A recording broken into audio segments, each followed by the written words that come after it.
Welcome back to Champion News Talk Radio, brought to you by championnews.net. We've got Claire Van Horn, a very good friend of ours, a very good friend of Liberty. Jack and I, we were talking with Claire about our culture crisis, and Claire is a Champion Grassroots Organizer Award.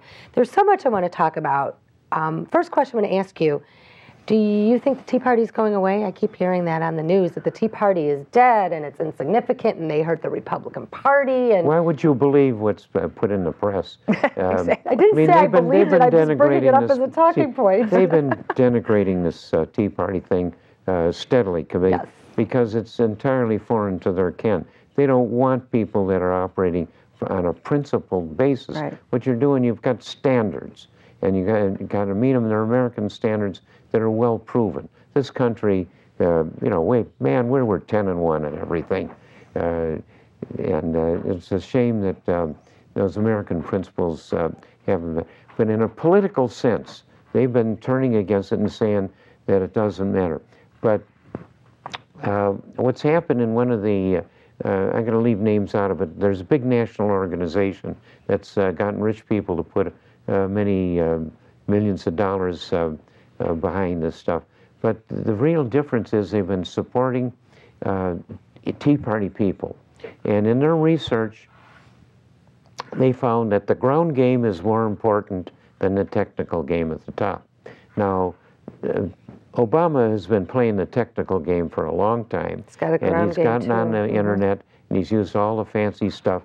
He's gotten things that will slice and dice the voting population in every direction. You know exactly what his characteristics on the job and what his heritage is and how much he makes. You can slice the electorate that votes in every different way and decide how you want to reach them on the telephone or whatever. But this large organization, I just read one of their publications that came out. Their analysis of this last election was that the ground game was 3 times as effective in getting people elected as was just the technical end of slicing and dicing the voting population. It's much more important to talk to somebody person to person than to send them a letter. That's great, but Obama has the ground game. Trump has said it loud and clear. It's the unions. He's got a ready-made. The unions are the ground games for the Democrats. Did you not hear Trump a couple weeks ago when this whole thing with the debt? Well, now, Mr. President, you owe us. Now it's time to pay up and give us what we want. So if the Democrats have these unions, which it is a huge ground game that goes type of how about intimidation, intellectual, whatever you have to do. They'll slice it and dice it and come to you as your Polish identity or whatever it is that you're a businessman. They outgamed the Republicans. Violence if you want.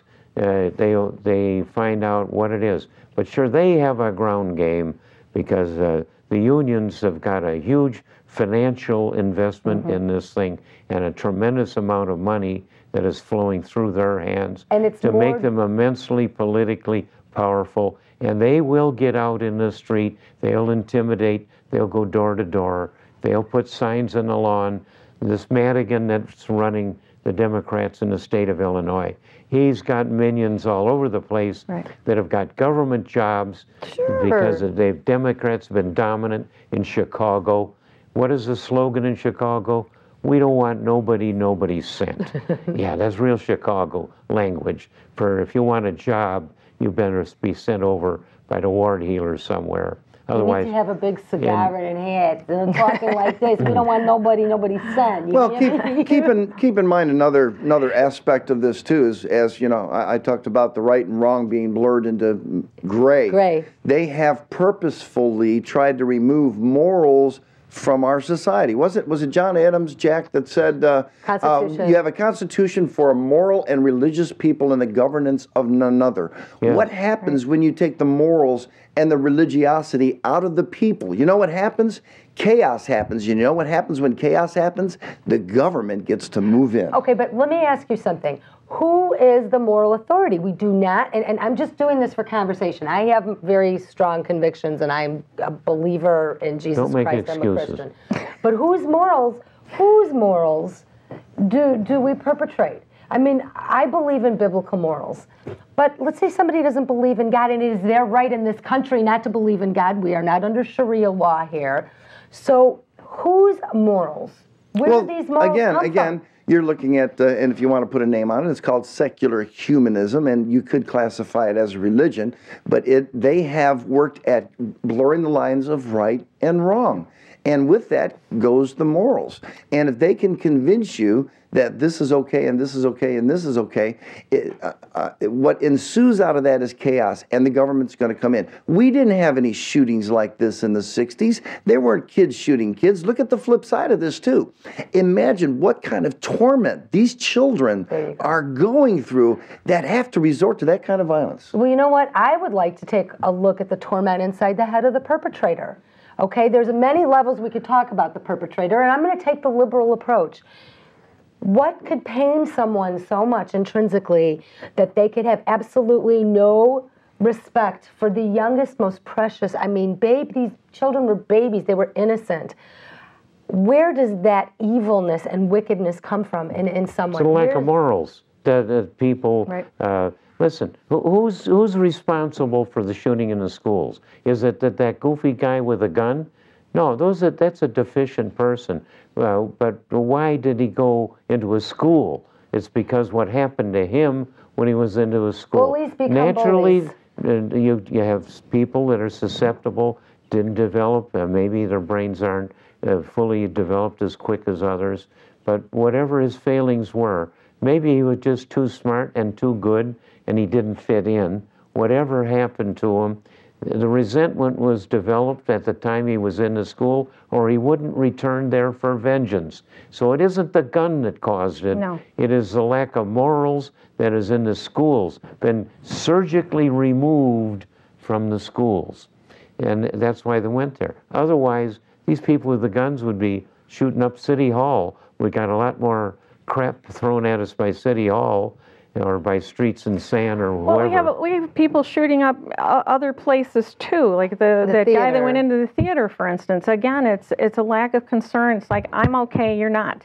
Well, I'm okay, I can do whatever I want because that's who I am, and I'm free to do it. And they're not. But this is the idea that's being perpetrated by the media. Let me pick up on what you just said. Recently, there was a big wrestler that was elected governor up in Minnesota. Jesse Ventura. That's right. And it's amazing. Well, there's a lot of socialism running up there.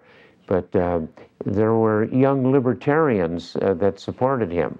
Now, they thought they were libertarians, but they're anything really but. And what they're quoted as saying up there, I don't want nobody telling me what to do and what my morals are. See? Wow, that's what a libertarian is? No wonder. You got problems. There's a better word for what that is. He doesn't want anybody telling him how to act. That's a libertine, and that's been bad in every society. The libertarians have some sense applied in a market sense, but to apply them to the society of America, to everybody make up their own rules, no good. It's the Tea Party people that really got their eyes fixed on the right way to be an American. And the remarkable thing that's coming out of it in politics is that it's wonderful to have the technology and pretty much necessary to know who the voters are and how to approach them, slice it and dice it the way you convince them on the air or whatever. But 3 times is more effective in winning the election is the people on the ground. And that's the Tea Party people. I know, Claire, you guys walked a lot of precincts. Yes, we did. I know you did. I met you. We hooked up on a Saturday handing stuff off. What do you think went wrong for us? Give us about 30 seconds what you thought, and then we'll finish up. I don't think 30 seconds is enough time. No, but just setting the table because we're going to go to break. So, in a nutshell, we had voter fraud that was rampant all over the country. I mean, some states were it's just ridiculous to see and to hear what kinds of things were going on within those states. I thought Illinois was bad, but when you hear about what was happening in Pennsylvania, Ohio, Florida, all these kinds of things. And then you have government workers. Reid out there? Then you have government workers doing daytime. Instead of being on the job, they're doing political work. Government workers, and that are on taxpayer dollars? Oh, yeah. Oh, nice. Oh, yeah. And they're doing the work that we're doing on our own time after our jobs. And you know what? We're going to hear more. I want to hear about the voter fraud when we come back after this.